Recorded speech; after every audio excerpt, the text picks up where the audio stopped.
Student, তোমরা যারা ক্যালকাটা ইউনিভার্সিটির আন্ডারে থার্ড সেমিস্টারের ছাত্রছাত্রী আছো এবং তোমাদের রাষ্ট্রবিজ্ঞান সাবজেক্টে অনার্স আছে, তোমাদের জন্য আজকের ক্লাসটা খুবই গুরুত্বপূর্ণ। আজকের ক্লাসে তোমাদের SEC A1 পেপার থেকে মক টেস্টের প্রশ্নপত্র নিয়ে আলোচনা করব। আশা রাখি এই মক টেস্টের প্রশ্নপত্র থেকে তোমরা মিনিমাম 60% প্রশ্ন কমন পাবে। কি বললাম? তোমাদের SEC A1 পেপার থেকে মক টেস্টের প্রশ্নপত্র নিয়ে আলোচনা করব। তোমরা মক টেস্টের প্রশ্নপত্রটা দেখে নাও। আরেকটা বিষয় তোমাদের এখানে বলার আছে, তোমাদের জন্য অনলাইন কোচিং ক্লাস চলছে। তোমরা যারা সেমিস্টার 4 থেকে অ্যাডমিশান নিতে চাইছো, সেক্ষেত্রে তোমরা এই নম্বরে যোগাযোগ করে অ্যাডমিশান নিতে পারো। আমাদের অলরেডি ক্লাস চলছে। চলো তোমরা মক টেস্টের প্রশ্নপত্রটা দেখে নাও। এবারে তোমরা মক টেস্টের প্রশ্নপত্রটা দেখে নাও। প্রথমে দেখো, তোমাদের জন্য 1 নম্বরের যে প্রশ্নগুলো রাখা হয়েছে, তোমাদের 15টা 1 নম্বরের প্রশ্ন থাকে। এই 1 নম্বরের প্রশ্ন যেগুলো রাখা হয়েছে তোমরা দেখে নাও। প্রথম প্রশ্ন, রাজ্য ফৌজদারি আদালত কাঠামোয় সর্বোচ্চ আদালত কোনটি? পরের প্রশ্ন আছে, ওয়ারেন্ট ছাড়া গ্রেপ্তার করা যায়, এটা গ্রেপ্তার হবে, গ্রেপ্তার করা যায় এমন দুটি ক্ষেত্রের কথা উল্লেখ করো।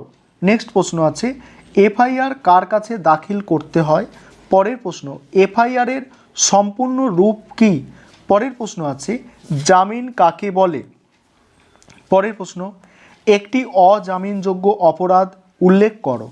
তারপরের প্রশ্ন, টাডার সম্পূর্ণ রূপ কী? নেক্সট প্রশ্ন আছে, জামিনের যে কোনো একটি পূর্ব শর্ত উল্লেখ করো। পরের প্রশ্ন, হিন্দু ব্যক্তিগত আইনের দুটি উদাহরণ দাও। তারপরের প্রশ্ন, যে কোনো একটি নারী উৎপীড়ন রোধ আইন উল্লেখ করো।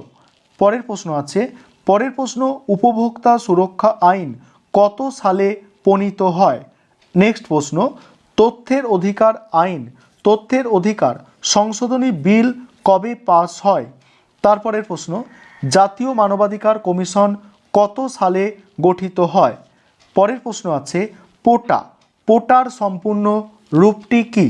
তারপরের প্রশ্ন, জাতীয় মানবাধিকার কমিশনের যে কোনো একটি কাজ উল্লেখ করো। এবারে তোমাদের 10 নম্বরের প্রশ্ন। 10 নম্বরের প্রশ্ন কি বলা হচ্ছে, প্রতিটা মডিউল থেকে একটি করে প্রশ্নের উত্তর দিতে হবে। একটা মডিউলে 2টো করে প্রশ্ন আছে। প্রথম যে প্রশ্ন খুবই গুরুত্বপূর্ণ, তোমরা অবশ্যই এই প্রশ্নটা কমন পাবে যে FIR লেখা কোনো বিষয়ের ওপরে। এখানে যেটা আছে যে কলকাতার কলেজ স্ট্রিটে এসে তোমার সব মার্কশিটগুলি হারিয়ে যায়, এই বিষয়ের ওপর ভিত্তি করে তুমি একটি FIR এর খরচা লেখো।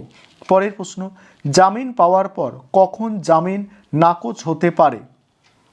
তারপরে দেখো, মডিউল 2 থেকে 10 নম্বরের 2টো দেওয়া থাকে, একটা লিখতে হয়।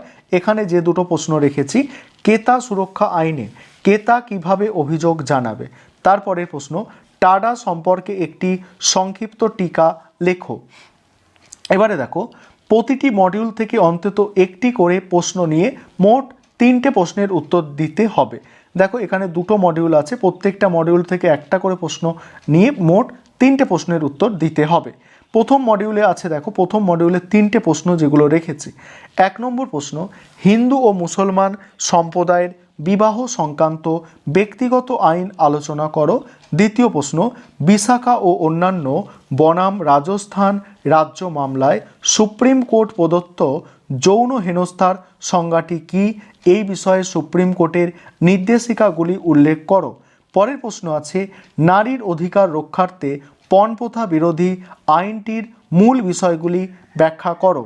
তারপরের প্রশ্ন দেখো, মডিউল 2 থেকে যে প্রশ্নগুলো আমি রেখেছি। 1 নম্বর প্রশ্ন, জাতীয় মানবাধিকার কমিশনের গঠন ও কার্যাবলী আলোচনা করো। পরের প্রশ্ন আছে, ভারতীয় সংবিধানে 22 নম্বর ধারায় গ্রেপ্তার সংক্রান্ত বিষয়টি আলোচনা করো। এই ছিল তোমাদের মক টেস্টের প্রশ্নপত্র।